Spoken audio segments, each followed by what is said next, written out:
Boys will be boys is a phrase that is so infused with toxicity that it permeates the scent of unjustified actions and unfairness, giving young men an excuse for their actions that are deemed inappropriate or wrong, forcing women to apologize for something done by men and completely out of their own control. As young women, we're told that the taunting and teasing nature of boys is just a sign of attraction or lust, making women's uncomfortable feelings invalid. Boys chase girls around the playground, pulling their pigtails and calling them names. Something that would be considered bullying in any other format is rationalized.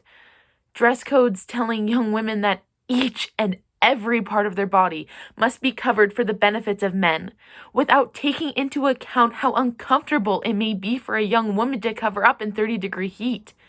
From an early age, girls are taught to cover their legs and shoulders to prevent the boys from becoming distracted. Distracted by parts of the body that both women and men have. When young men wear a muscle shirt exposing their sides and pants pulled so low, you can see their underwear.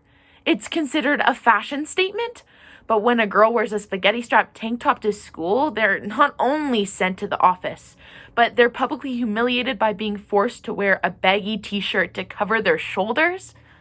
Through a survey presented to 481 schools within the U.S. alone, the most commonly dress-coded body part was the midriff. What's sexual about a belly button? Women and girls from ages 12 to 34 are the highest risk for sexual violence across their lifetime. These statistics are all due to the objectifying and sexualizing of women's bodies because of the irresponsibility and ignorance of the male population that we have done absolutely nothing to prevent.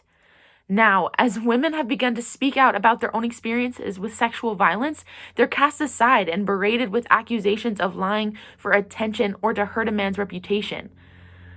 A sexual assault survey done in 2010 indicated that 90% of women reported their abuser to be male, and 93% of men reported their abusers to be male. The topic of men being sexually assaulted only brought up when a woman speaks out about her own experiences as a way to diminish her trauma. These statistics only further prove my point that rape is a predominantly male issue, considering most perpetrators are men. It's almost as if it's incomprehensible for men to understand that women are now demanding what men have never had to ask for: respect. When I was younger, about 10 or 11 years old, I sat on a school bus next to a boy, a classmate of mine. I sat next to the window, huddled so close, hoping he wouldn't pay attention to me, because when he did, I was constantly bombarded with names and taunting.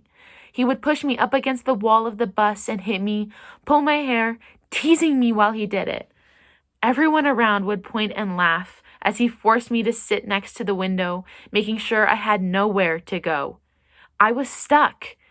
Every day I would go home crying until my mom found out what was happening.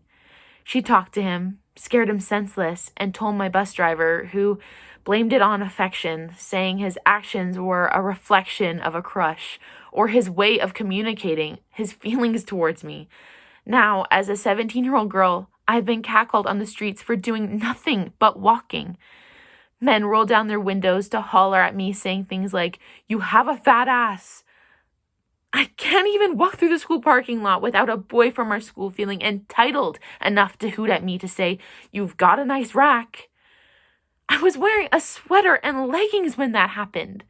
Clothing is not an invitation, and if it was, a sweater would not be considered revealing. I went home feeling disgusting, feeling vulnerable, and feeling violated. School, this seemingly safe place, didn't feel safe anymore. I felt like there was a constant sea of hormonal teenage boys looking at my body as if it was a piece of meat. I was shocked, and naturally, I determined it was necessary to tell my parents. So at a family dinner, I told them about the events from the school parking lot.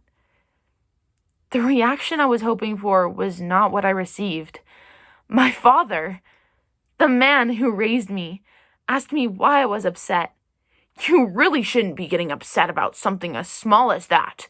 They were just complimenting you." My own father was justifying the actions of boys who thought they had the right to comment on my body. Compliments shouldn't instill fear when they leave a man's mouth, and when they leave a man's mouth, they should never be revolving around a woman's private body parts. Our daughters should never be afraid to walk down the street at night for fear that their innocence will be stolen.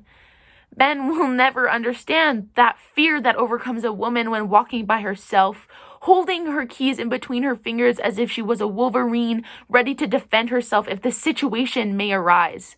We shouldn't be telling our daughters that being violated is just another part of being a woman. Walking down the street shouldn't be considered dangerous. Going on a jog shouldn't be considered dangerous.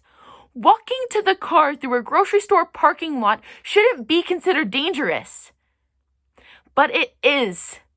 Why are we teaching our daughters to cover up instead of teaching our sons that women's bodies are not a prize to be won? Why are we teaching our daughters to cover up instead of teaching our sons that women's clothes are not an invitation? Why are we teaching our daughters to cover up instead of teaching our sons not to rape? For far too long, young women have been told that their feelings are invalid, that their fears are unjustified, and that the word violation is overdramatic. When are we going to hold our men accountable and finally create a safe place for our women?